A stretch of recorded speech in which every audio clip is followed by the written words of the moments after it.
What's good, YouTube? It's your boy P Money. Blazers get a 104-101 thrilling victory on a last-second three-pointer from Mo Harkless. Let's go over all the team stats. For the Blazers, they shoot 37 of 90 for 41% from the field. They go 11 of 37 for 30% from three-point land. They get 19 of 22 from the free throw line for 86%. Of their 37 made baskets, they only get 18 assists. They pull down 45 rebounds, 11 of those offensive. They get 8 steals, 10 blocks, and have 12 turnovers. For the Lakers, they shoot 40 of 94 for 43% from the field. They go 10 of 29 for 35% from three-point land. They go 11 of 17 for 65% from the free throw line. Of their 40 made baskets, they get 29 assists. They pull down 51 rebounds, 17 of those offensive. They get 6 steals, 6 blocks, and they have 17 turnovers. None bigger than the last one on Alex Caruso. Seth Curry stole it from him, but we'll get into that a little bit later. Individual stats for the Blazers. Mo Harkless, best game of the season offensively. Goes for 26 points on 9 of 14 shooting. He goes 1 of 4 from 3, 7 of 8 from the free throw line. He goes for a plus 13. He pulls down 3 offensive rebounds, has 8 total. He also gets 4 blocks, which is a game high. Kanter, another big game. He goes for 22 points on 8 of 13 shooting. He goes 1 of 1 from 3, 5 of 6 from the free throw line. He gets a plus 15. He pulls down a game high time 6 offensive rebounds, a game high 16 rebounds. He has 2 assists, 3 turnovers, and a steal. So huge game from Kanter. Dame Lillard goes for 20 points on 6 of 16 shooting. He goes 3 of 10 from the 3, goes 5 of 5 from the free throw line. He finishes up with a plus 3.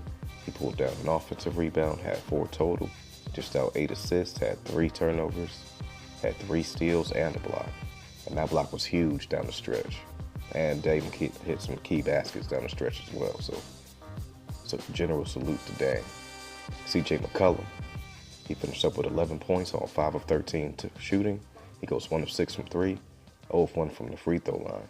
He finished up with a team high plus 17. He pulled down a rebound, had 3 assists, had 2 turnovers, and got himself a block as well. And he also hit a key basket down the stretch. So general salute to CJ McCollum as he works his way back from that injury. Al-Farouq Aminu, he finished with no points on 0 of 4 shooting. He goes 0 of 3 from 3, finished up with a plus 4. He pulled down 5 rebounds and had a steal. And he finished out the starting 5. For the bench, Seth Curry, another sizzling night. He goes for 19 points on 7 of 13 shooting. He goes 5 of 8 from 3, finished up with a negative 3. He pulled down 2 rebounds, dished out an assist, had a turnover, and had 3 big steals. None bigger than the third and final steal on Alex Caruso. Evan Turner, he finished up with 6 points on 2 of 5 shooting. He goes 2 of 2 from the free throw line, finished up with a negative 10. He pulled down 3 rebounds, dished out 3 assists, had a turnover, and got himself a block. Rodney Hood, he went 0 for 6 from the field, 0 for 2 from 3, finished up with a plus 12 or a negative 12. He pulled down 2 rebounds, dished out an assist, and had a block. Jake Layman finished up with no points on the 0 of 4 shooting. He goes 0 of 2 from 3. He goes for a negative 2. He pulled down 2 boards. And that was it for him. Zach Collins, he finished out for the Blazers tonight with no points on 0 of 2 shooting. He goes 0 of 1 from 3. Finished up with a negative 10. He pulled down an offensive rebound, had 2 total. Also had 2 turnovers and 2 blocks. For the Lake Show, KCP leads the way with 32 points on 11 of 31 shooting. He goes 5 of 15 from 3, 5 of 7 from the free throw line. He finished up with a negative 4. He pulled down 5 rebounds, dished out 8 assists, had 2 turnovers and a steal. Mike Muscala did his best to have KCP's back, but he finished up with 16 points on an efficient 6 of 10 shooting. He goes 4 of 7 from 3. finished up with a negative 13. He pulled down an offensive rebound, had 5 total, dished out an assist, had a turnover, and a block. Alex Caruso, he finished up with 12 points on 5 of 16 shooting. He goes 0 of 2 from 3, 2 of 2 from the free throw line. He finished up with a +2. He pulled down 2 offensive rebounds, had 7 total, dished out a game-high 13 assists, had a game-high 7 turnovers, also had a steal and a block. So Alex Caruso definitely has some skills. So he's definitely somebody that the Lakers should be looking at, to keeping around, to see how he does with the better players on the Lakers. JaVale McGee, he finished up with 11 points on 5 of 6 shooting. He goes 1 of 4 from the free throw line, finished up with a -8. He pulled down an offensive rebound, had 4 total, dished out an assist, had 3 turnovers, and got a block. And he fouled out at a crucial time in this game down the stretch. So it is what it is. Jamario Jones, he finished up with 11 points on 5 of 13 shooting. He goes 1 of 2 from 3. Finished up with a -3. He pulled down a game-high time 6 offensive rebounds, had 15 total, dished out 3 assists, had only 1 turnover, got 2 steals and 2 blocks. So big game from Jones, especially on the boards and defensively. For the bench, they only played 3 guys tonight. But Williams, he finished up with 12 points on 5 of 9 shooting. He goes 2 of 2 from the free throw line, finished up with a -5 or a +5.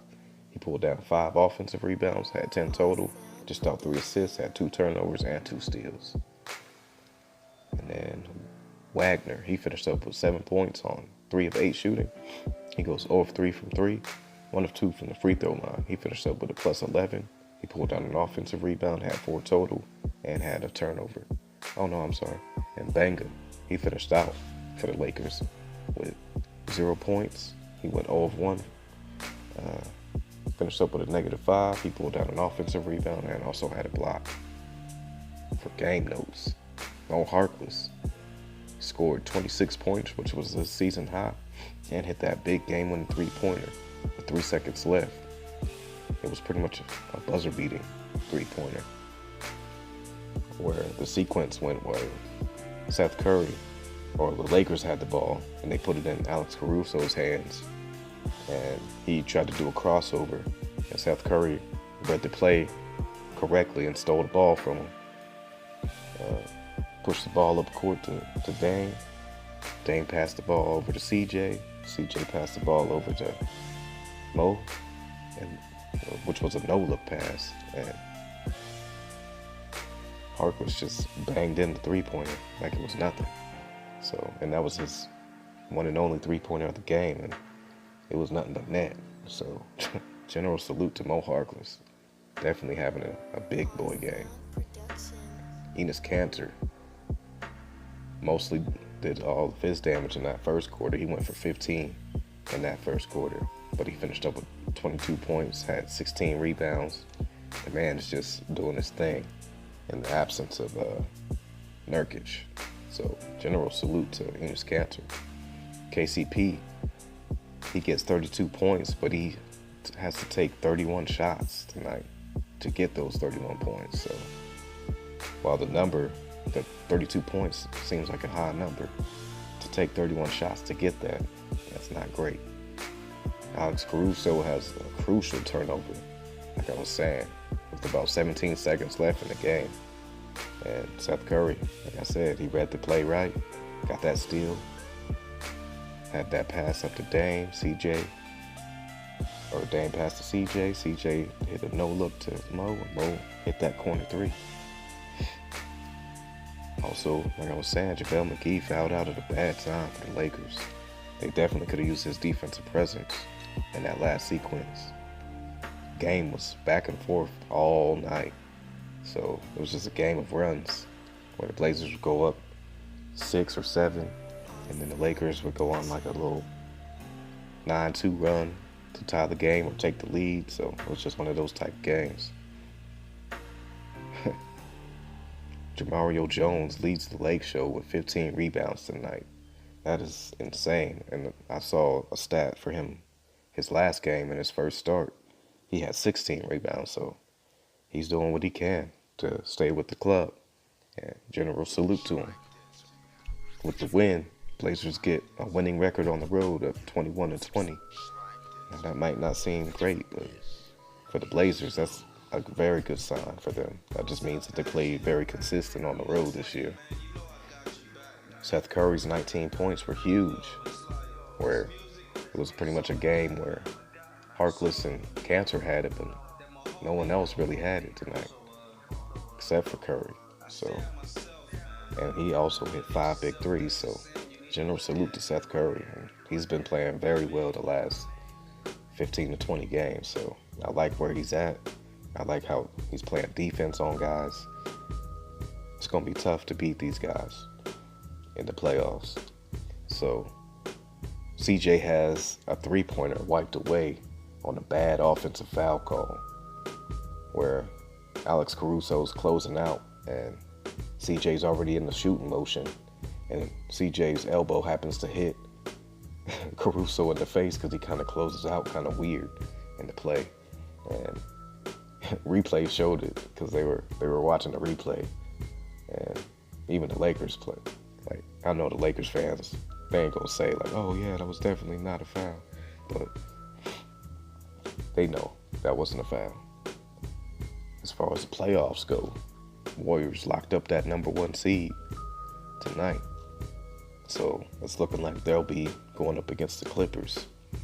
Clippers do play the Jazz tomorrow, and that's a must-win for them if they hope not to play the Warriors in the first round. So they got to win, and they have to have San Antonio lose to the Mavs to get that 7th seed. So it's looking more like San Antonio will be that 7th, and OKC will be the 6th. Jazz will be the 5th. Blazers right now, they're sit 4th, but they have that game tomorrow against the Kings. Win or lose, Blazers will at least have home court in the first round. So I do believe that the Blazers will get that win against the Kings, so they can get that 3rd seed. And it's looking like if they do, that they'll go up against OKC, which is probably a better matchup for them than, well, I don't know. It don't really matter to me either way who the Blazers play. It could be the Jazz or OKC. It don't matter to me. I think the Blazers can beat both of those teams. So I can't wait to see how it goes. I do believe that the Blazers will win tomorrow. They will be at home, so they'll have home cooking. Get that nice win. If they do, they'll be the #3 seed and they'll be hosting OKC. Nuggets play Minnesota tomorrow, and they can claim #2 seed with that win, since the Rockets lost today. So that was a big loss to the OKC Thunder from the Rockets tonight. That means that they could drop from 3 seed to the 4 seed, but it really don't matter for them because the way they've been playing lately, they should be able to beat a lot of these teams that they would match up against. Like, I think they could beat OKC, and I do think they could beat the Jazz as well. But the Jazz, they can beat them as well. But I just think that I don't think they'll allow the Rockets to lose in the first round. So we will see how that goes. So with the win, that was 52nd on the season, 21st road victory. Other news, Dirk Nowitzki, Big Dirk, announced his retirement after the game where he scored 30. And he played for 21 seasons for the Mavs, and he used to beat down the Blazers. So definitely crazy to see such greats leaving the game. Just like D Wade, he had an epic tribute done today in his final home game, and he also scored 30 points. So, and both teams won. So, just proves that how great these guys are when they're on. They can get you a win.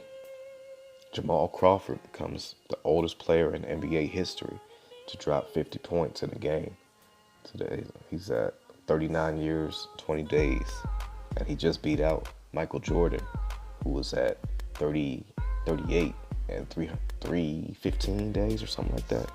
So general salute to Jamal Crawford, even though it was a losing effort.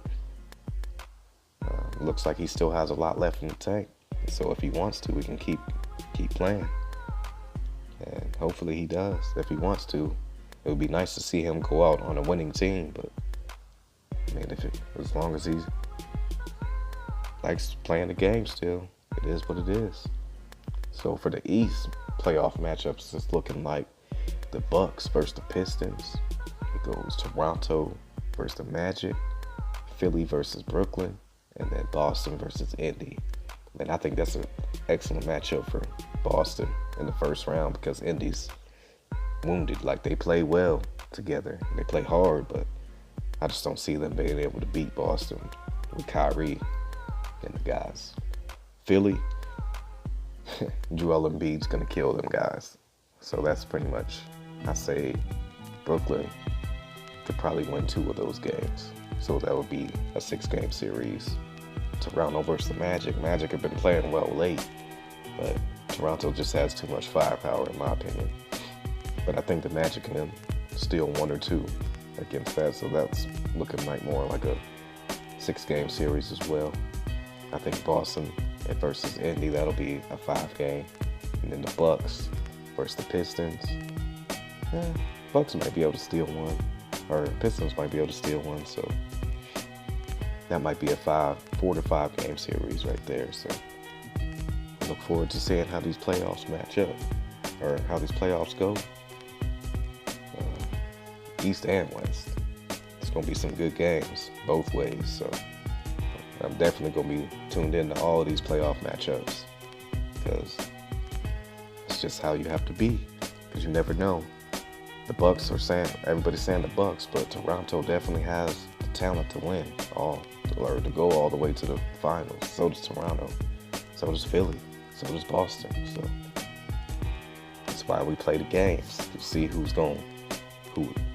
is the best out of them. Not who we speculate.